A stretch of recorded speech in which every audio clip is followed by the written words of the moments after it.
Gravado. Então, olá, bem-vinda. Obrigada. Então, hoje a gente vai conversar com a Amanda de Aguiar Piazza, que é fisioterapeuta e há alguns anos já, desde a graduação, né, ao longo da graduação, de grande parte da graduação, ela se envolveu no tratamento e no estudo para a reabilitação da pessoa amputada, né, no RAMP. Então, eu queria que você fale um pouquinho dessa tua trajetória como acadêmica, já tendo olhar pela pessoa amputada, né, para depois a gente embarcar realmente no que é o mais importante do nosso podcast hoje, que é falar sobre a dor fantasma. Tá. Bom dia, Ju. Então, desde a terceira fase, em 2019, finalzinho de 2018 para 2019, eu já embarquei nesse mundo da pessoa amputada, né, através de um projeto de extensão da Universidade do Estado de Santa Catarina, a UDESC, que foi onde eu me formei. Então, desde lá, eu tenho o projeto da reabilitação multidisciplinar em amputados e eu iniciei os meus estudos por ali, da pessoa amputada. Comecei bem na prática mesmo. Sempre digo que o RAMP foi um projeto que abriu muitas portas para mim, porque desde a primeira fase nós somos colocados para atender os pacientes com supervisão, claro, mas sempre com não só observando, a gente sempre teve um papel ativo ali dentro.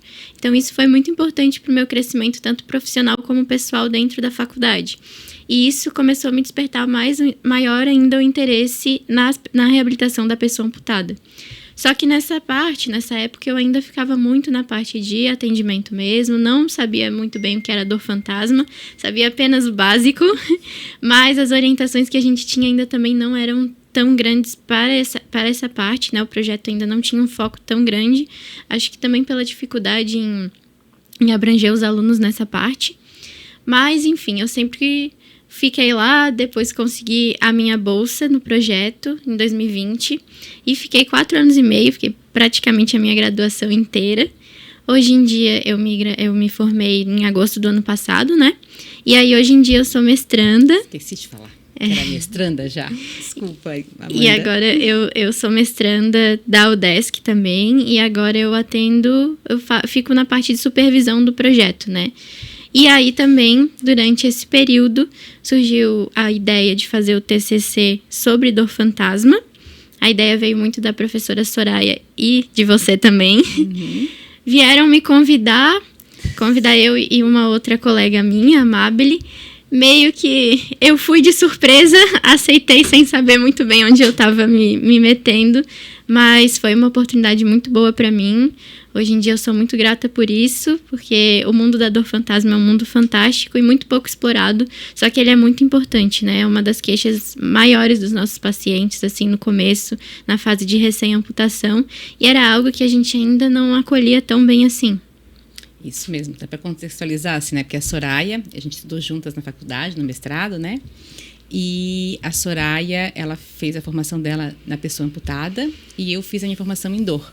E aí, quando eu voltei do Canadá, a gente sempre teve esse sonho, né? De trabalhar a dor no membro fantasma. Fizemos alguns projetos com a Espanha, né? Tudo em relação ao doutorado da Soraya lá, com o grupo da Espanha. E a gente sempre vinha trabalhando isso pelas beiradas, eu diria, no RAMP, né? Até encontrar pessoas que entrassem, né, com coragem para trabalhar com a dor no membro fantasma. E aí, achei excelente você dizer que no começo você sabia um pouquinho do que era. Tu consegue me dizer o que tu sabia que era e o que você entende que é hoje a dor fantasma? Uhum. No começo, quando eu entrei no projeto, a gente ouvia falar em dor fantasma. A gente sabia que era uma dor no membro da pessoa que havia sido amputado. Então, se a pessoa não tinha mais a mão, era dor na mão que ela havia perdido. E era basicamente isso que a gente sabia. A gente tinha uma noção básica de que tinha algo a ver com o fato de que no cérebro o membro continuava existindo, mas a gente não sabia muito bem como isso funcionava. E aí, com o tempo, depois estudando, eu entendi melhor esse conceito, né? Entendi que a ideia é que o membro foi amputado, mas nós temos uma imagem, uma representação das áreas do nosso corpo dentro do nosso cérebro. Então, nós temos como se fosse uma fotinho do nosso corpo no cérebro. Então, tem uma área que representa a nossa mão direita, a mão esquerda, os pés. E o que acontece na amputação é que a falta da aferência, a falta de respostas ali do membro, gera uma desorganização nessa área de representação do cérebro. Então, é como se a pessoa ali dentro ainda tivesse o membro, aquela área fica confusa, fica desorganizada, é uma reorganização negativa, né, que ocorre ali. E é o que a gente tenta explicar para os nossos pacientes, dessa forma. Não, excelente.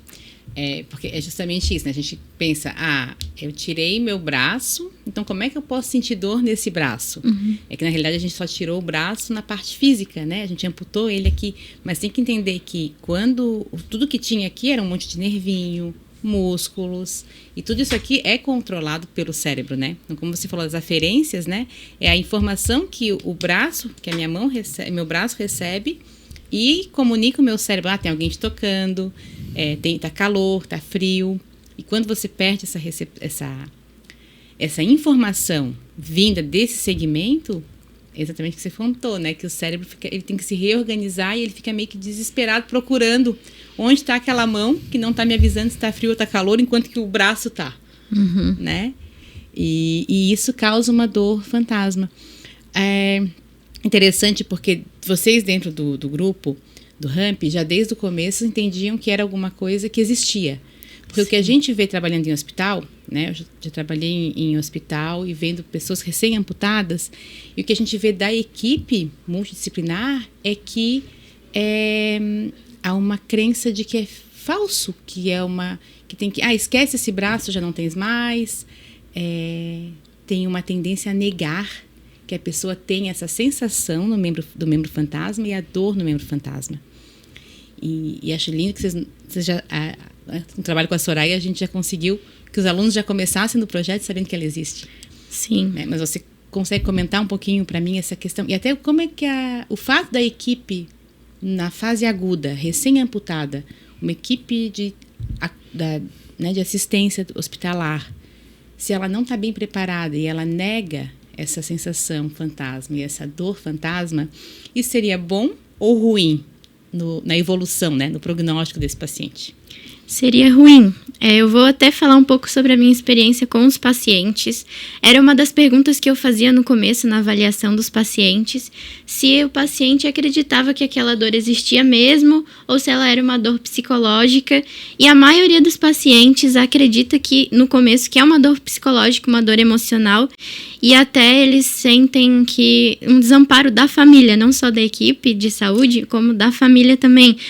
Você tá louco, essa dor não existe, essa dor é coisa da sua cabeça. Como pode você estar sentindo dor num pé se você não tem mais o pé? Então, essa questão era muito complicada para os nossos pacientes também, porque acabavam sendo desacreditados no meio da própria família. Então, acabavam que eles negligenciavam essa dor, negavam essa dor também, por falta de serem ouvidos, né? E eu acho que lá dentro do projeto a postura sempre foi de ouvir, apesar da gente não entender muito bem no começo. E a equipe de saúde, ela deve também se importar com essa dor, porque ela é uma dor real. Apesar do membro não existir mais, a dor, ela é real. E a negação, ela é ruim para o tratamento. A negação, ela não é boa, porque você precisa entender que aquela dor existe para depois conseguir tratar. Que a gente acho que vai falar um pouquinho mais para frente, né? Mas parece que ficou bom para falar agora, né? Por que eu preciso reconhecer que a dor existe para poder tratá-la? Porque o tratamento é justamente a aceitação, né, desse membro, dessa sensação, para poder dissolver essa dor, né? Exatamente. Então, a gente tenta, o tratamento, a gente tenta fazer uma reorganização positiva desse membro, né? Da representação daquele membro. Então, o primeiro passo é você aceitar que ele existe. Se você nega, você não vai conseguir tratar. Tá. Pode seguir. Tá. Isso. Não, então, mas se você nega que aquilo existe, você não consegue aceitar para tratar. E o tratamento, ele envolve fases graduais, que a gente chama de imagens motoras graduadas, onde você precisa reconhecer, precisa aceitar aquele membro para reorganizar ele de uma forma positiva no cérebro. Excelente.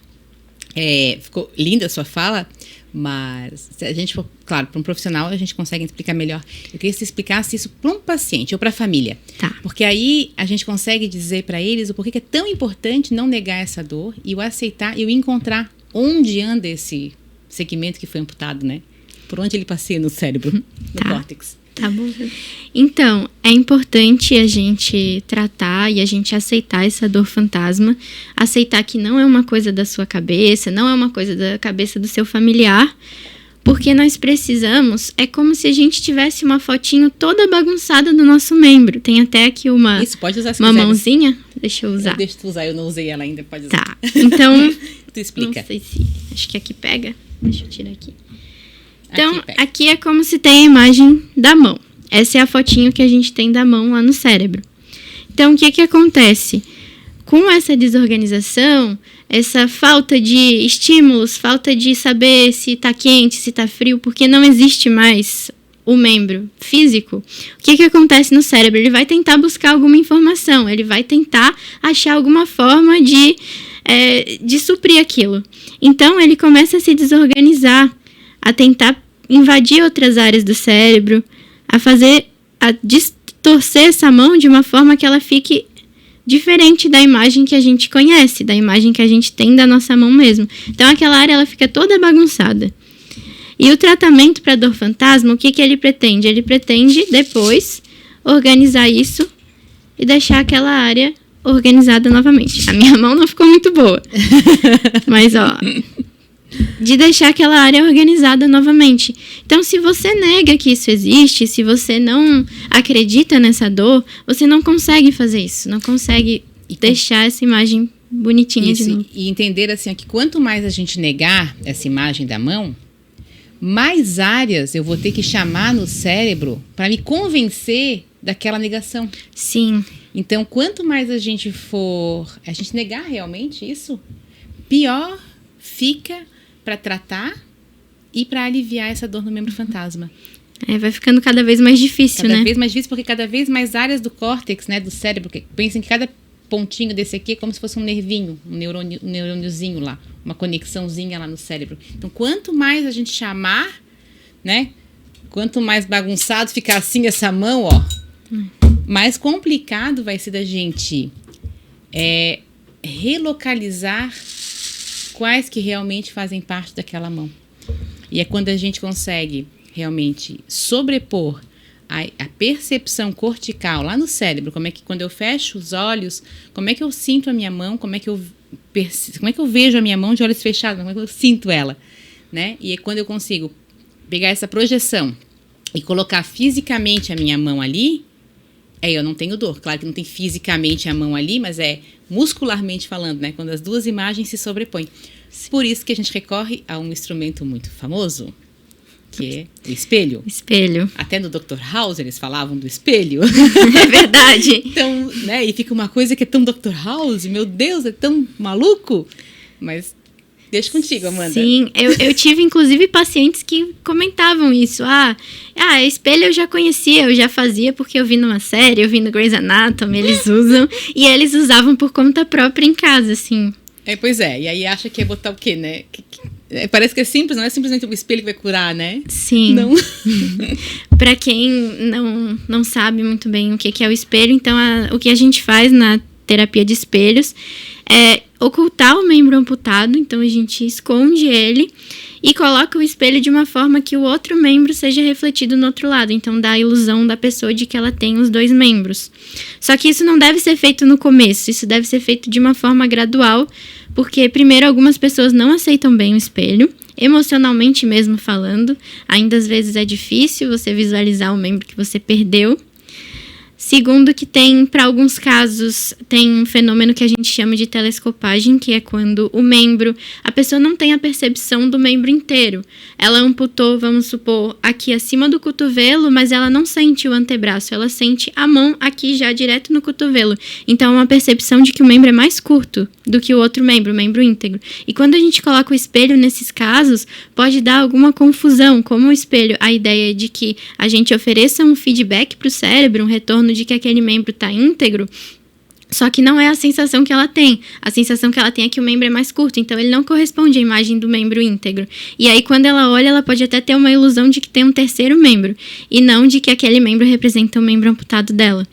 Ela não consegue sobrepor essas imagens na percepção dela e não alivia a dor. Isso. E a outra questão super importante é porque lembra que, assim como tem a mão lá no córtex, a gente tem o antebraço, o braço, tem todas as áreas. Se da porção amputada o cérebro já deu conta, né, de ressignificar aquela área que reconhecia antebraço e passou para uma outra função, sim, né, e a gente quer colocar no espelho para ela voltar, não, porque a gente não vai mais precisar dessa área para controle daquele segmento que foi amputado. Sim, se a pessoa já não tem mais a percepção daquela área, não tem por que a gente reativar isso. Isso, então, e isso muda completamente a indicação clínica e o quando aplicar, né? Porque não vai fazer bem, vai fazer mal. Sim.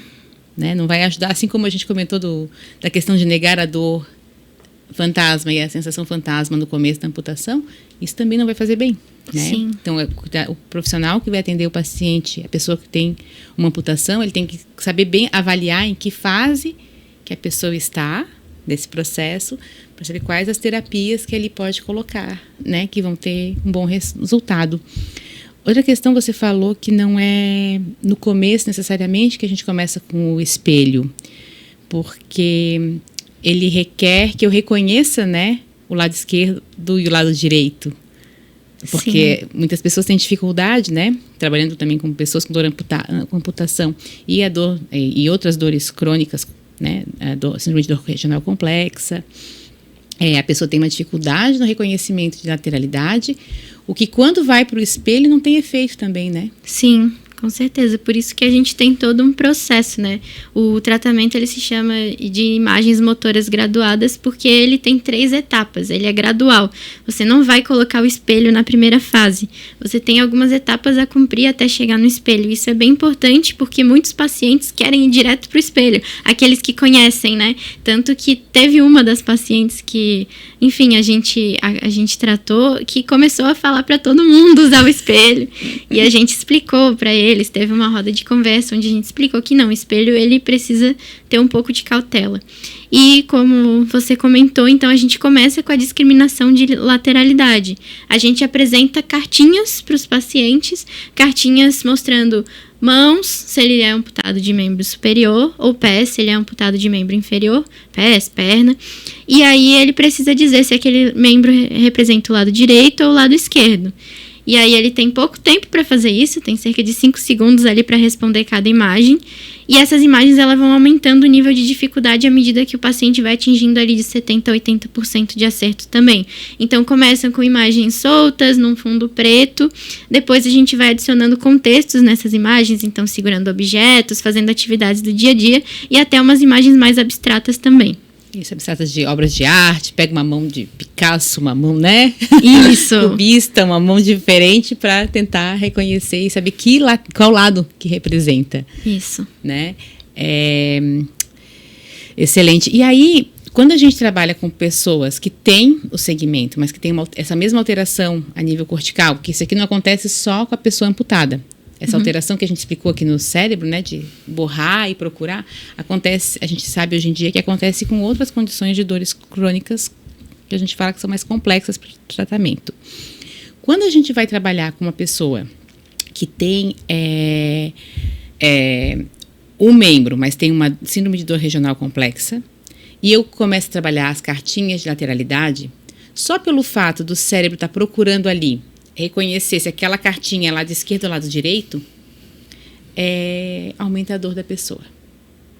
Isso acontece também na dor fantasma? Ou não? Não teve casos desse? Porque eu nunca tive esse caso em dor fantasma, mas eu pensei que, de repente, com toda a experiência que você tem, né, que agora já atendeu mais gente que eu. Então, eles não aumentam a dor. Nunca foi relatado para mim. Tá. Nunca. O que eu tive foi uma paciente que ela tinha bastante dificuldade de discriminar a lateralidade e ela disse que depois da amputação que essa dificuldade começou a surgir. E isso se resolveu depois dos exercícios, assim, mas de aumentar a dor, não. Não, tá. Eu na dor complexa, quando as pessoas têm o membro, às vezes tem que suspender porque realmente tem muita dor ao fazer só a discriminação de lateralidade. Então, isso já não acontece com a pessoa amputada, ou não aconteceu ainda, a gente pode vir a descobrir, achar alguns casos assim, né? E a outra questão Deixa eu ver. A gente já falou desse tratamento. Meu Deus, me deu um branco agora. Porque eu fui para dor complexa e eu tenho que voltar para dor fantasma. Me ajuda? A gente não falou da prática mental ainda. Então, isso, claro, vai lá. Prática mental. Vamos lá. Então, além do espelho, e saber o momento certo de colocar, e saber que alguns pacientes não vão precisar passar pelo espelho, também, né? Não é indicado.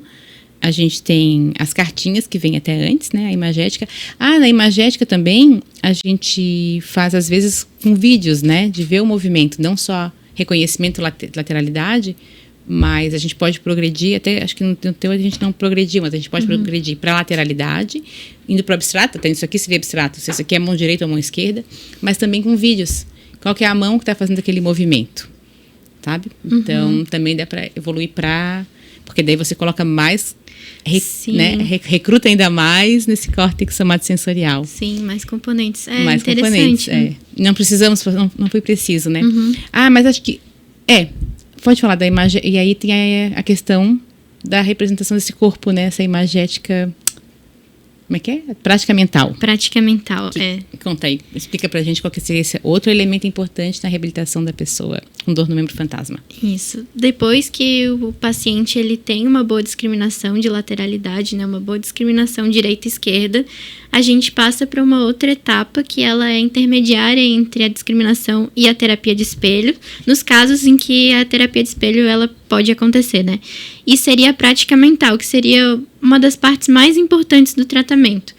Consiste no indivíduo fechar os olhos e realizar um movimento com um membro íntegro.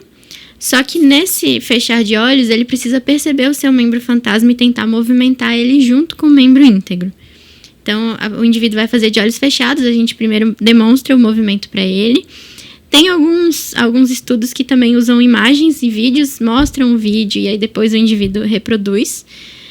Mas como, enfim, a maior parte dos meus atendimentos foi online, então eu acabei eu mesma mostrando esses movimentos para eles.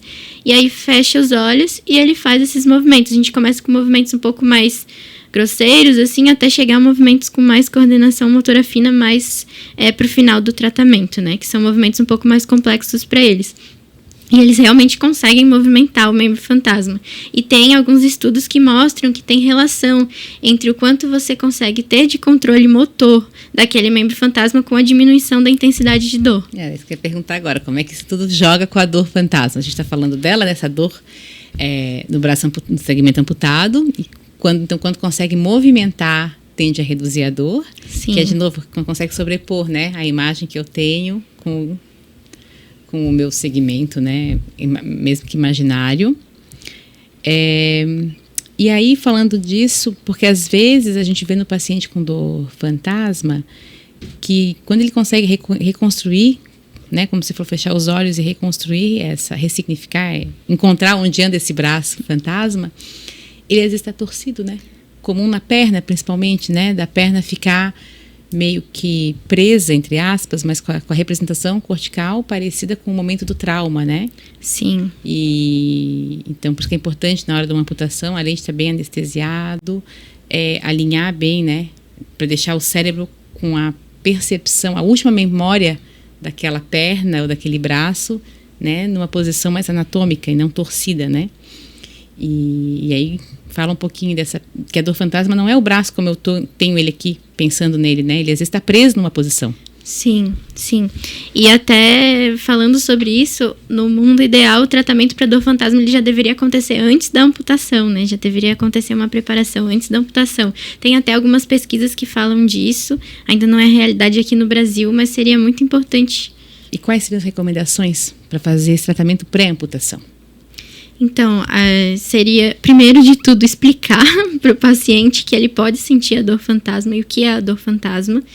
E a questão de anestesia, questão com a equipe médica também, de explicar para os médicos, enfim, a importância de que naquele momento ele não tenha a sensação da dor, ele não veja o membro em uma posição estranha.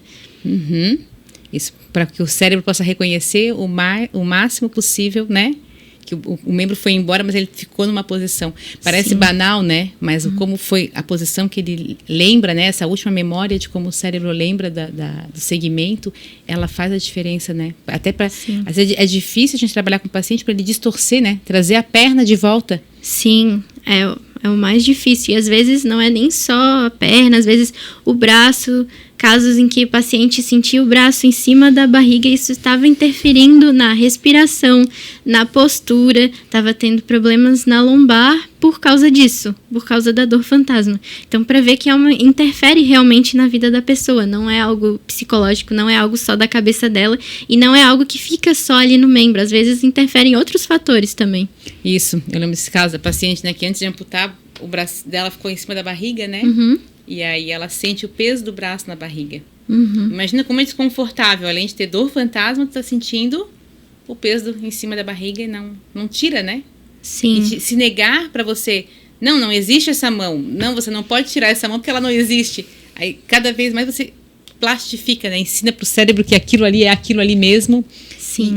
E não sai dessa sensação de desconforto, né? Sim, foram algumas sessões de prática mental para que ela conseguisse estender a mão. Tirar da barriga, mas conseguiu depois. Não, então, perfeito. Então, a primeira coisa é a gente conseguir preparar no pré-operatório. Acho que isso é muito importante. O objetivo do podcast também é isso, né, Amanda? É conseguir fazer esses recortes para a gente poder disseminar essa informação, com essas falas que a gente quer realmente, para quanto antes a gente agir de forma precoce nisso, não negar e agir no pré-operatório, a gente consegue mudar aos pouquinhos essa realidade. Com certeza. Né? Tá, e aí estávamos falando do pré-operatório, deixa eu pedir os exemplos e... O que era a nossa pergunta antes? Das posições... que tu falou daí do... Bom, enfim, tá. Era pré-operatório, as recomendações para os médicos e para a equipe, né? No pré. E no pós-operatório, que seria ideal, no mundo ideal do tratamento da dor no membro fantasma. Então, o pré-operatório com o paciente, o pós-operatório. O pós-operatório, o ideal é que o paciente já, desde o hospital, já tivesse esse acesso, esse...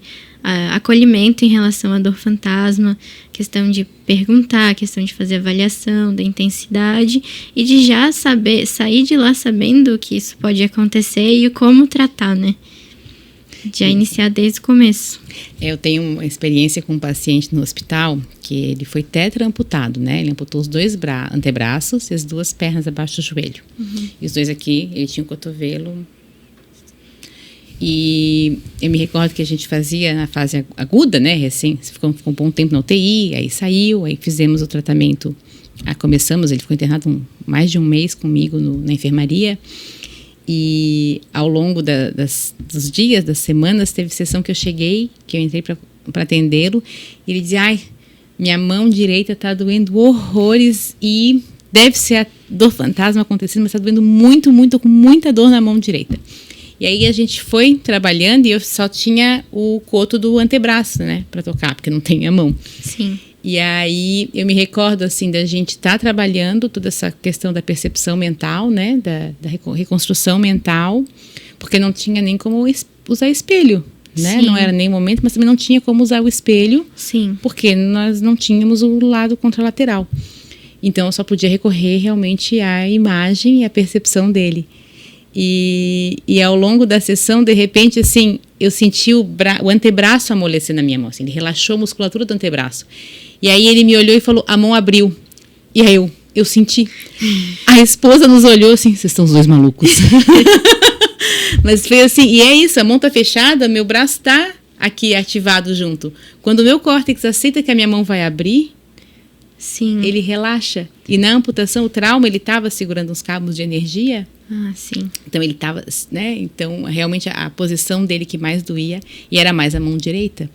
E mesmo assim, essa pessoa voltou para o interior do estado e a gente conseguiu continuar trabalhando por telefone naquela época. Já tinha outros canais de comunicação, já tinha tecnologia, mas a gente não recorria tanto quanto no teu TCC, que foi com telemedicina, telefisioterapia, né? Sim. Telesaúde, né? Sim. E o teu foi 100% isso. Foi 100% online. Então isso foi extremamente inovador, porque a gente pensa que tem que estar junto, ainda mais para uma dor no membro fantasma, mas a Amanda nos trouxe essa realidade de telereabilitação para dor no membro fantasma. Sim. Como são exercícios que a gente consegue aplicar e não tem a necessidade tanta de supervisão, como, por exemplo, outros exercícios para a saúde da pessoa amputada, a gente optou por fazer ele online e deu muito certo. Foi muito legal. A gente conseguiu abranger mais pessoas também, conseguiu abranger mais pessoas do estado, porque não tinha necessidade de fazer esses encontros presenciais, e o resultado foi muito positivo. Inclusive, sobre essa questão de sentir, eu percebia também nos exercícios de prática mental, ativação, assim, às vezes, da musculatura da panturrilha, quando eles iam fazer plantiflexão do membro fantasma.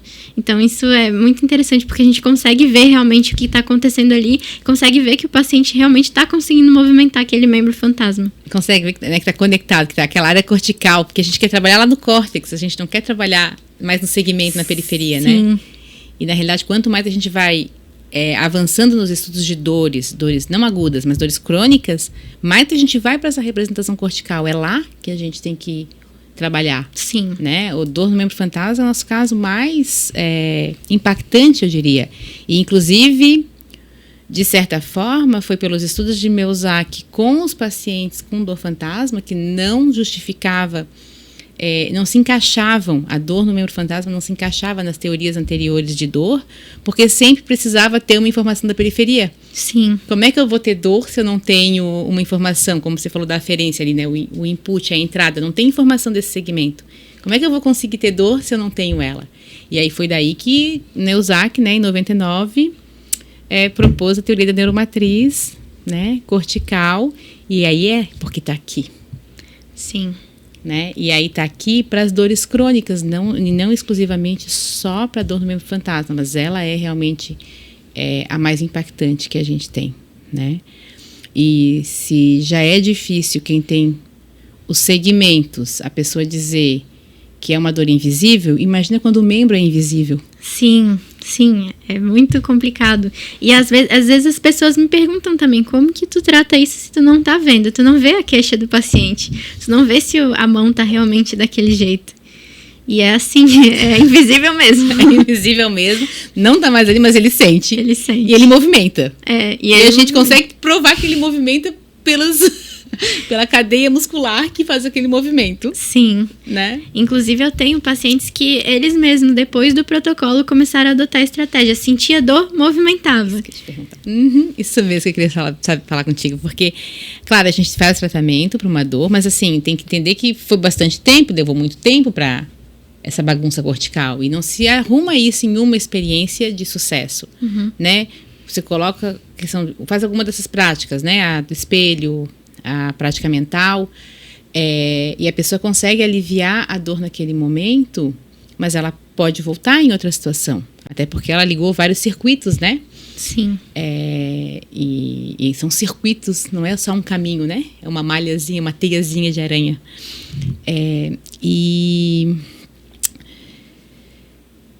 E aí a pessoa precisa ter estratégias para lidar quando essa teia resolve acordar essa dor no membro fantasma. E aí, o que você tem como histórias das pessoas que te contaram depois do tratamento ou ao longo do tratamento de experiências de sucesso, assim? Que ela estava com dor e ela fez alguma coisa que aliviou. Então, o que eu mais ouvia era de que a pessoa começava a movimentar o membro fantasma no momento de dor. Então, ela chegava para mim, ontem doeu, mas aí eu fiz o exercício do pezinho, que é a plantiflexão e a dorsiflexão, e aliviou. Então, eu vivi vários relatos assim desses, em que a pessoa, no momento da dor, ela decidiu aplicar uma daquelas estratégias e funcionou. Ela teve o alívio naquele momento, né? Outras estratégias também a gente fala mais em relação ao frio, que muitos sentem aumento da dor fantasma no frio. Então, esquentar o coto, o toque, a percepção de que o membro, ele termina ali, enviar informação ao cérebro de que o membro termina ali, mas sem negar a questão do membro fantasma. Que fisicamente ele está até ali, né? Fisicamente está até ali. Então, tem algumas estratégias durante o tratamento para que a pessoa não fique desamparada em um momento que eu não esteja ali, né? Para ela saber lidar com aquela dor dela sem mim. E o que é fantástico, que é o que, né, você soma muito a tudo isso, como você falou, que não, a gente acabou por muitos anos valorizando o espelho, que não se aplica sempre, e a prática mental, o quanto ela é impactante. Quando você apresentou, você falou que é a mais importante. Ela é a mais importante e ela não é fácil de ser aprendida. E ela é um aprendizado, né? Sim. Tem pacientes que demoram várias sessões para conseguir começar a movimentar alguma parte do membro fantasma. Às vezes para achar, né? Para achar também. Eu sei que ele dói, mas eu não quero, né? Porque não é fácil. Às vezes a gente pensa, como é que tá meu pé agora? Tá. Eu tenho que ficar pensando nele. Não é fácil de encontrar. Ele tá ótimo ali, mas eu não... Nem preciso saber que ele tá ali, né? Sim. Inclusive, eu tive também alguns relatos de pacientes que não sentiam o pé na parte onde ele deveria estar. Ele sentia uma nuvem longe dele, mas sentia o pé. E sentia dor ali. Então, até reconectar aquilo, de trazer de volta o corpo dele, foi um processo também. Mas vale a pena, né? Sim. E quando traz é gratificante. Sim, sim. Né? E quanto mais a gente nega, mais a gente afasta esse pé dele, né? É verdade. Cria essa... Nossa, excelente, Amanda. Acho que... Queres falar mais alguma coisa específica? Acho que a gente fez um bom tour.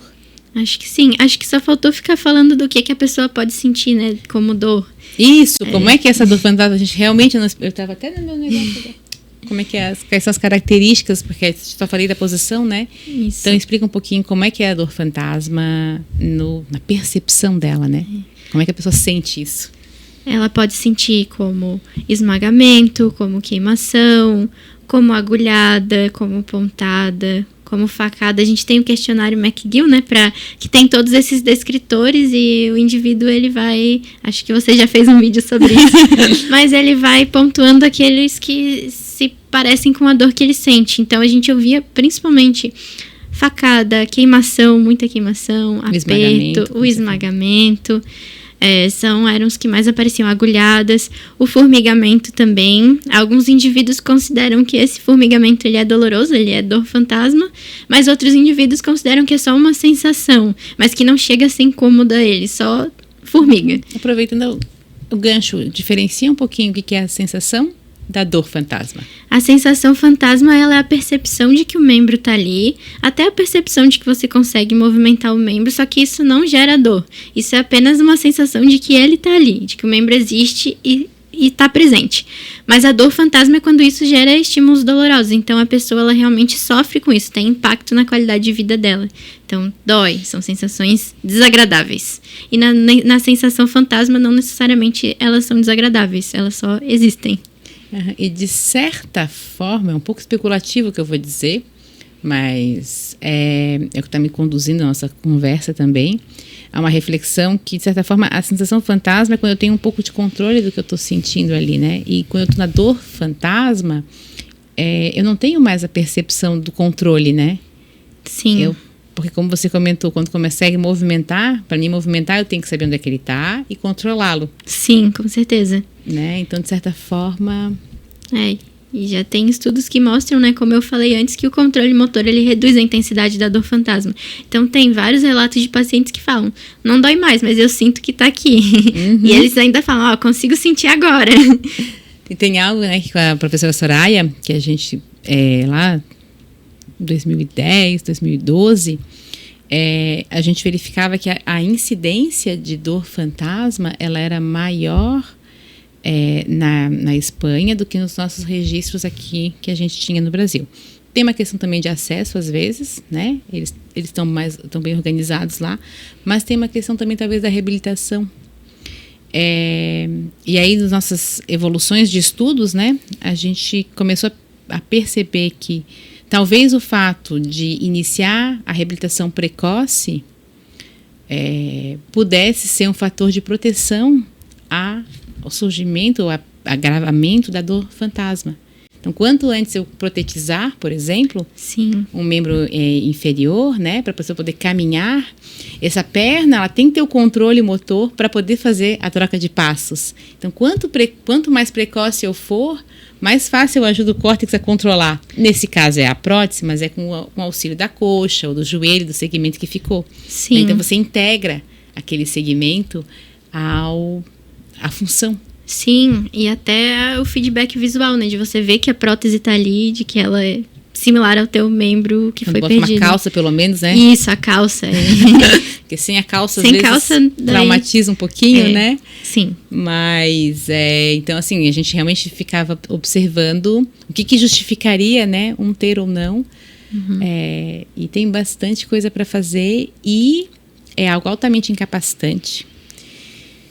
E a gente percebeu, né, com o teu TCC, né, do trabalho de conclusão de curso em graduação, né, como bacharel de fisioterapia, que é possível alcançar muito mais pessoas nesse tratamento e reduzir esse impacto da dor fantasma, né, porque um tratamento que pode ser feito online, que ajuda a pessoa a aliviar a dor fantasma, que não alivia com medicações, né? Não tem como fazer um bloqueio daquele nervo, não tem mais aquela entrada, tá no córtex, são medicamentos muito fortes para agir a nível de reconhecimento de corpo. Sim. Né? Então a gente não tem estratégias ainda para isso, e na realidade é muito mais funcional, que é a dor nociplástica, é uma dor de funcionamento dessa teia, dessa malhazinha no cérebro. Então, acho que a gente tem muito trabalho pela frente aí, Amanda. Sim, com certeza. Né, para poder divulgar isso e alcançar mais pessoas. Né? E a orientação.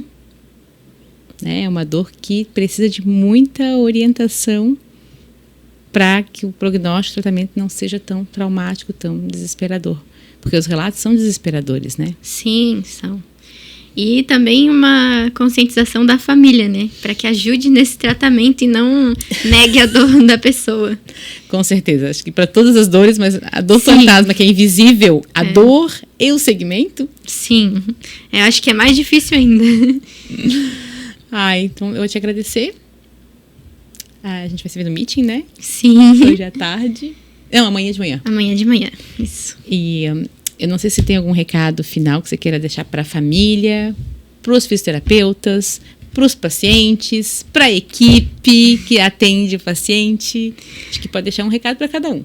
Tá. Então, primeiro eu queria agradecer todo mundo que fez parte desse processo, né? Tanto no estudo da dor fantasma, agradecer toda a equipe do RAMP, os novos, os antigos, que já são 4 anos e meio, eu já vi aquela equipe mudar um monte de vezes. Mas agora vai dar 5 anos, na verdade. E agradecer a você, principalmente, a Ju e tanto a professora Aya também, que foram quem me trouxeram o mundo da dor fantasma para mais perto e me fizeram apaixonar por esse mundo. Aos meus pacientes, todos eles, que eu aprendo muito mais com eles do que eles aprendem comigo, podem ter certeza disso. E a todo mundo que me ajudou nos bastidores também, família, amigos, que apoiam ali por trás. E pegando um gancho, família, lembrando do teu TCC, como é que a tua família te via trabalhando com uma dor invisível de um membro invisível? Foi fácil explicar? Olha, eu não sei. Não entenderam ainda? Não sei se entenderam ainda. É engraçado que teve, acho que alguém veio e falou, eu acho que eu tenho isso, dor fantasma, mas a pessoa não era amputada, então acho que ainda é um pouco confuso para as pessoas entenderem realmente o que é a dor fantasma, mas acho que agora a minha família pelo menos sabe um pouquinho. Porque a gente faz a mudança de sementinhas, né? Não é pouquinhos, né? A gente poliniza. Se alguém vier falando, eles vão acreditar. Se alguém falar para eles que tem dor fantasma, eu sei que eles vão, no mínimo, acreditar que existe. Porque isso é triste, né? O fato de não... São muitas perdas, né? Com certeza. É toda uma relação de luto ali, né? E ainda mais, a dor acaba lembrando a pessoa o tempo inteiro de que aquele membro não existe, né? E a dor lembra que a gente é incapaz, que a gente não é produtivo, que, né? Então... Fora alguns episódios de queda por causa da sensação fantasma, da dor fantasma, que a pessoa acha que ainda tem um membro, vai tentar se levantar nos primeiros dias no hospital e acaba caindo por conta disso. Então, para ver a importância da dor fantasma, não é só a dor, é todo um nicho que ela engloba ali. E era isso que uma hora eu queria falar, esqueci da questão hospitalar, o pré- ou pós-operatório. O pós-operatório, porque a gente aqui está dando mais valor para a questão da dor fantasma. Mas tem cuidados de pós-operatório que complicam, inclusive, para colocar uma prótese lá no futuro, né? A protetização. Então, esse cuidado com o coto, que é o segmento que sobrou, né? A cicatriz final que fazem. E, por exemplo, a gente fica muito tempo sentada. né? E uma pessoa que amputou, ela vai ter uma tendência a ficar mais tempo sentada. Sim. E aí, se ela amputou no meio da perna, abaixo do joelho, e aquele joelhinho fica sempre dobradinho, vai ficar mais curto, vai encurtar, porque a gente já encurta, se a gente for esticar atrás do joelho, a gente já sente alongar lá, né? O pessoal já reclama. Agora imagina que a pessoa ficou ali 6 meses esperando cicatrizar para poder começar a protetização e o joelhinho ficou dobrado. Aí a gente na fisioterapia, né, tem um trabalho gigante para conseguir esticar esse joelho para poder botar a pessoa em pé e ela poder caminhar, senão ela fica com o joelhinho para trás. Sim. Né? E na muleta também, né? Agora que eu lembrei, às vezes apoia, né? Apoia na muleta, sim. A gente tem todas as orientações de posicionamento do coto, porque isso também é muito importante, né? A gente quer que o processo de protetização seja o mais rápido possível e todas essas coisas acabam complicando. Então, o enfaixamento para ter a forma de cone do coto e também o enfaixamento ele ajuda a controlar o edema, ele ajuda até um pouco na questão da dor fantasma também. E posicionamento do coto, cuidados com a cicatriz, hidratação, levar o coto ao sol, dar banho de sol no coto. Isso é muito importante, preparo da pele, né? Porque a gente precisa de uma pele resistente para a prótese também. Porque ficar todo o peso que era distribuído no pé, né? Com vários ossinhos, agora é só num osso grande, né? Sim. Então, isso também que às vezes também banaliza, acha que não é importante, a família quer proteger muito, não faz isso, não faz aquilo, alonga, né? Alongar é desconfortável, melhor ficar dobradinho, só que no fim fica mais doloroso no processo final, né? Então, por isso que é tão importante esse trabalho precoce. Sim. Como você colocou, é pré-operatório sempre que possível, porque às vezes as amputações são traumáticas, né? Sim. Aí não tem como, mas... Aí não tem como. Tem como tentar fazer um trabalho mais protetivo possível. Isso, né? Como você falou também, colocar o membro e deixar a pessoa ver que ele está assim antes de amputar, né? Num trauma quando for possível. Não colocar a mão em cima do abdômen, né? Sim. Porque, não sei se é da mesma que a gente está falando, mas que ela amputou aqui, né? Desarticulou, né? Ficou sem o... E ela lembrava do braço dela aqui bom, ela não sabia que tinha realmente sido a ruptura, e quando botaram aqui, ela sentiu a mão, mas meio que botaram a mão dela aqui. Sim. Então, podiam ter colocado a mão dela do lado. Sim, seria bem mais fácil. Seria mais fácil de trazer depois, né? Então, foi uma postura de cuidado dela, de carinho por ela, de trazer para cá, mas na hora de amputar, é importante que a memória seja o mais próximo de um segmento funcional possível, né? Sim, entendo que às vezes no momento o que eles querem é salvar a vida da pessoa e não Também. tem como pensar em tudo isso, mas se essa educação for feita antes, preparando antes para esses momentos, eu acho que talvez a gente consiga mudar um pouquinho. E claro que ninguém quer amputar, né? Vai deixar meu braço aqui porque queres amputar? Não, deixa ele aqui que eu protejo. Sim. É delicado. Sim. É bem delicado, não tem uma resposta certa, é o contexto que vai... Sim, com certeza. Que vai ver o que dá pra fazer, como você falou, entre a vida e a morte, entre a vida e a amputação, né? Tem que... Sim, às vezes são muitas coisas para se preocupar naquele momento. Tá, então eu vou te perguntar o que tu gostaria de dizer para os profissionais de saúde que trabalham com a pessoa recém-amputada no hospital. Você tem alguma coisa para dizer, para recomendar? Recomendações da Amanda. Que não negligenciem a dor fantasma, porque ela é uma dor muito real e ela traz muito sofrimento para o paciente. Então, assim, acreditem quando ele está dizendo que ele tem aquela dor. Perguntem para ele o quão intensa está aquela dor, como eles estão sentindo aquele posicionamento, para já tentar entender como ele traz aquele membro, como é a percepção dele daquele membro. Então, principalmente acolher nesse primeiro momento. Se ainda não souber como intervir daquela forma, pelo menos acolher e avaliar essa dor, não deixar ela perdida. Eu sei que tem muitas coisas numa recém-amputação que a gente precisa avaliar, mas não negligenciar o fato de que a dor fantasma existe e ela é muito comum, principalmente na fase ali de recém-amputado.